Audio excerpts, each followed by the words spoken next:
Kisah tragis menimpa Siska Bella, 21, perempuan muda yang ditemukan tewas membusuk di kamar kosnya di Batam. Sosok pelaku pembunuhan tak lain adalah M. Tegar Pratama, 20, kekasih korban, yang diketahui bekerja di tempat yang sama dengan Bella. Kedekatan mereka di tempat kerja rupanya tak selalu berbanding lurus dengan keharmonisan hubungan. Berdasarkan keterangan pihak kepolisian, pertengkaran antara korban dan pelaku kerap terjadi sebelum tragedi itu berujung maut. Dari informasi yang dihimpun polisi dari pihak keluarga, Tegar diduga menghabisi nyawa Bella di kamar kos korban pada Selasa, 16 Desember 2025, sekitar pukul 3 waktu Indonesia Barat.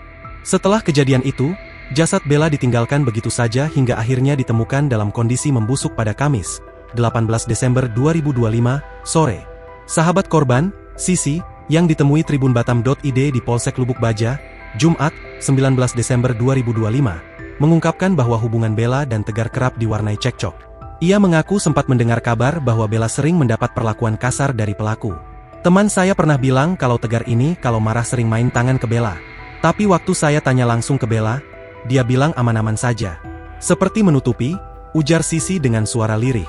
Sisi juga menyebutkan bahwa Bella sebenarnya berniat pindah dari kos tempatnya tinggal sebelum kejadian nahas itu. Selama ini, Bella dan Tegar tinggal di satu rumah kos, meski menempati kamar yang berbeda. Kondisi tersebut memungkinkan pelaku leluasa mendatangi kamar korban pada malam hari, hingga akhirnya terjadi peristiwa pembunuhan. Setelah jasad Bella ditemukan, polisi bergerak cepat.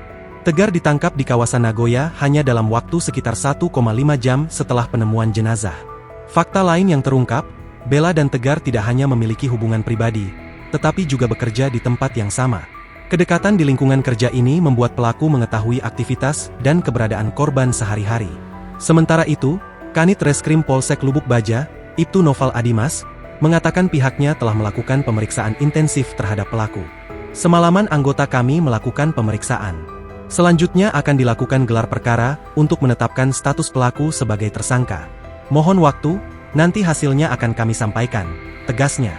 Download Tribun X sekarang, menghadirkan lokal menjadi Indonesia.